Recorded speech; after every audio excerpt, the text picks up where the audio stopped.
60 days na po itong aking tanim na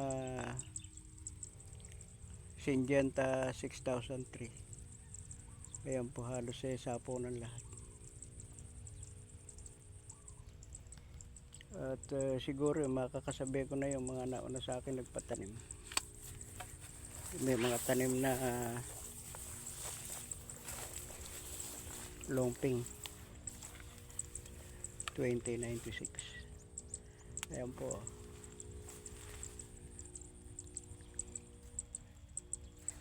Halos 50% na po yung sapaw niya, o 60%. Kaya lang hindi naman din kalakihan ng uhay kahit na ito'y hybrid.